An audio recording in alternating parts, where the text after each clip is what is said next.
Good evening, Bahrain. I'm Bernadette from Gulf Brands International, and you're watching Wine Online Wednesday. We're now on episode 20, and tonight we're doing fantastic grapes and where to find them. So we're going to check out a few weird grapes that maybe you haven't come across before, or maybe you have, but from a different area. So let's see where we go. We've got 2 whites and a red tonight.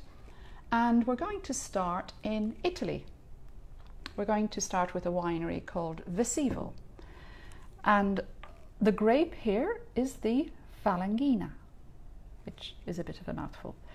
So this winery is south of Rome, in the area called Campania. And it's on the hillside, the Irpinian Hills, so called. The area is famous for a volcano, Mount Vesuvius, and Mount Vesuvius was responsible for eradicating Pompeii, the city of Pompeii, way back in history, and that's Vesuvius's claim to fame. So on the slopes of the volcano itself, you'll find that there's a lot of volcanic soil, which is very porous. So rainwater trickles down through the porous soil, and the water table is quite high. This means you get great grape growing conditions, because grapes are happier when they can search and seek out water. It strengthens the plant, and you end up with a happy vine. So the Falanghina grape itself didn't come from anywhere else. It looks like it originated there. So it was the Romans were making wine from the grape since 7th century BC, I think, or something. It was first found in documentation. So it's a very ancient grape. It's a little yellowish, whitish in colour. And the name, the Falanghina, comes from the stick used in the vineyards to support the vines, which is a falanga. So that's how it got its name, Falanghina. So let's see how it is. So we've got rather golden colour. Yeah, very nice colour and transparent edges. On the nose, oh, there's some there's beautiful flowers coming through. It's actually quite floral. And there's some citrus and orange.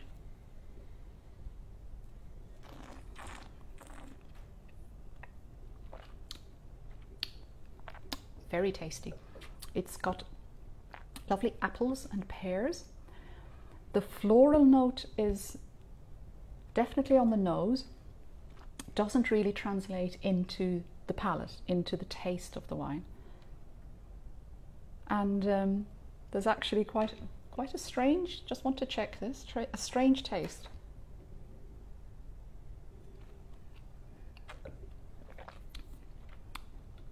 It's a little bit of coconut. Isn't that strange in a white wine?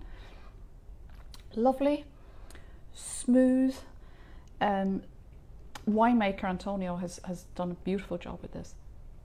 The vineyards itself, as I said, they're on the slope, all hand-picked. So these people really put a lot of effort into their craft. Oh yeah, that's lovely. There's flowers, citrus, and a hint of a green pine, green herbal, just a hint, and that strange coconut on the palate. Lovely, really well balanced wine.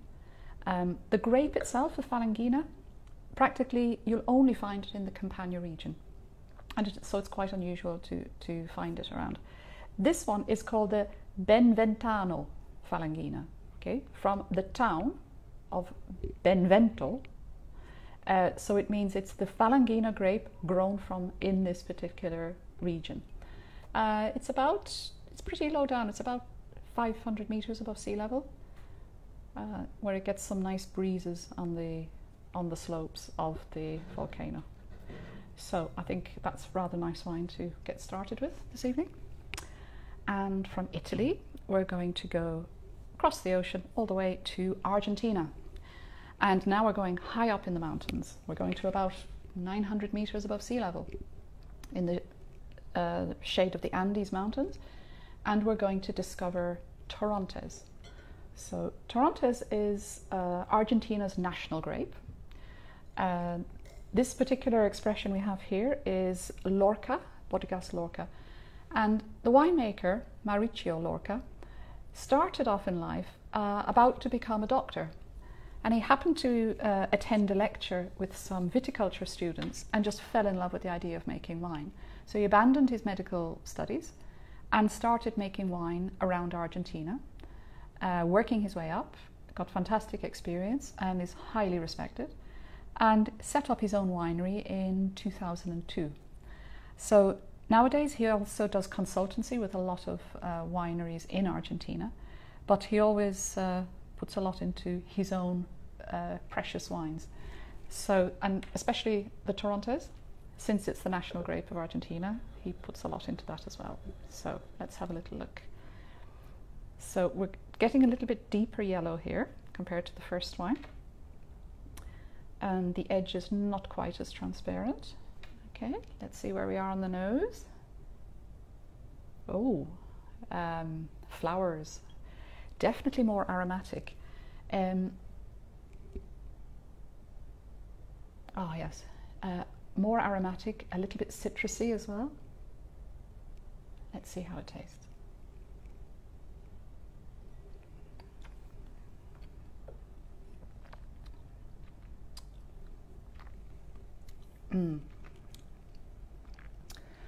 Sweet fruit like lychee. There's a hint of citrus, but definitely there's lychees going on. There's tropical fruit. And it lasts for ages. It's got a long, long finish.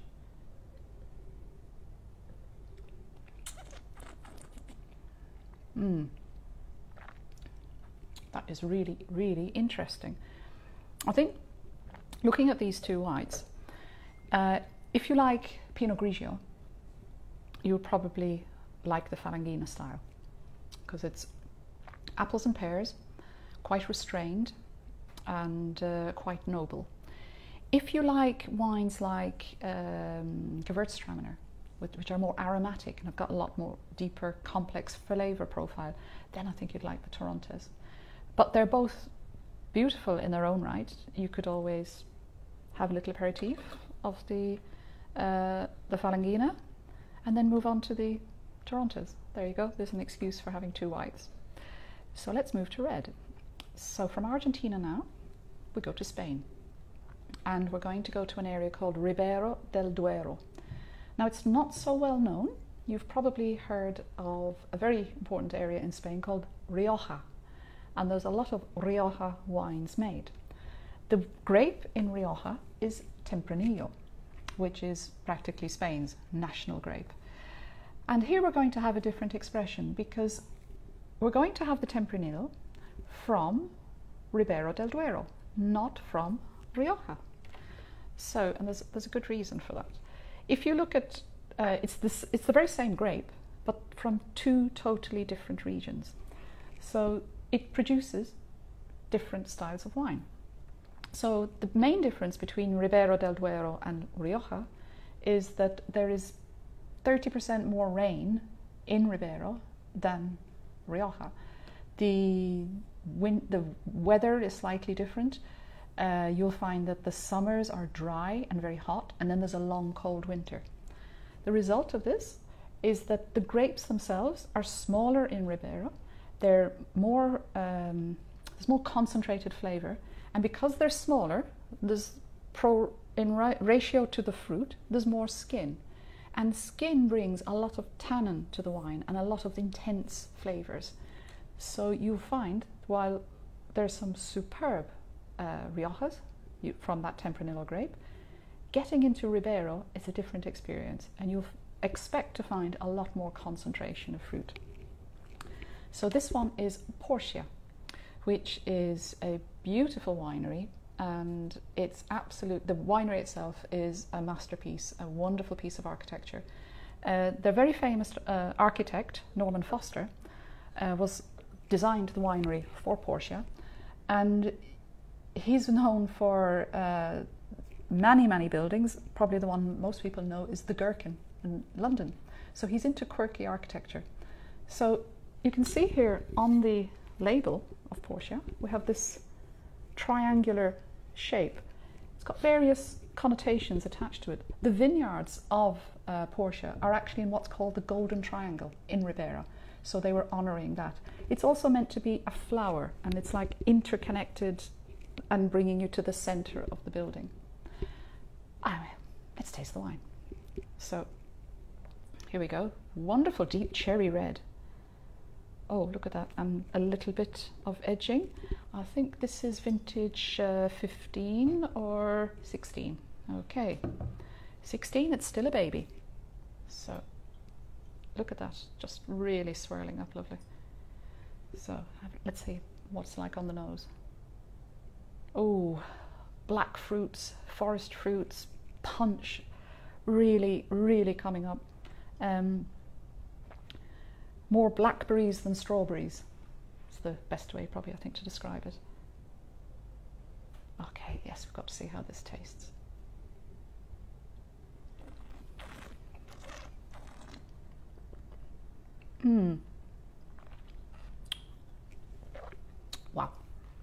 Wow. It's got a bit of a tannic attack, probably because it's 16, and I have just poured this. So this, I think, would benefit from decanting. If you don't have decanter, you can just pour it into any kind of carafe. You don't have to do any, just pour it in, no fussing around. If you're really thirsty and you don't have time to do that, and do it about 30 minutes or so, or a bit longer before you serve. If you're thirsty and you can't wait for that, pour it into the biggest glass you've got and really let it swirl. And then try and walk away from it for about 5 minutes. And even now, the nose is opening up more, and I just opened this a few minutes ago.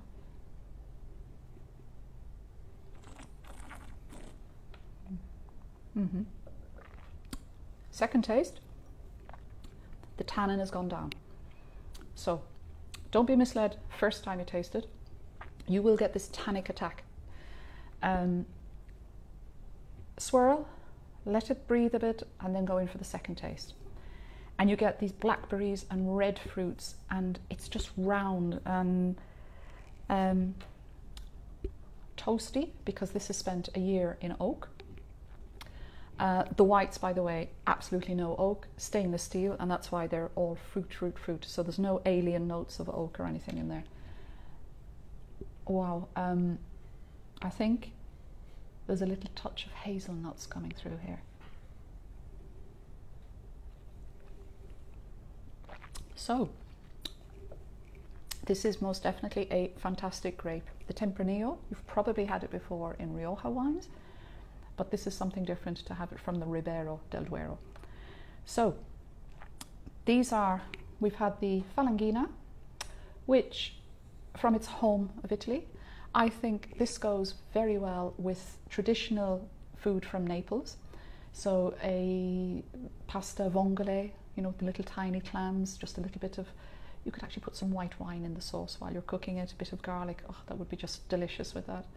The Torrontes, I think, apart from it'll go well with seafoods and everything, because it's aromatic, you could play with this with meat.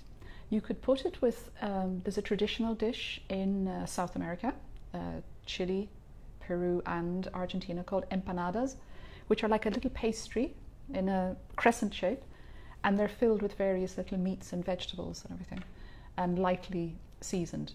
That would go well. Or the national meal in Argentina is the asado, which is basically a barbecue, and Argentina is famous for its meat.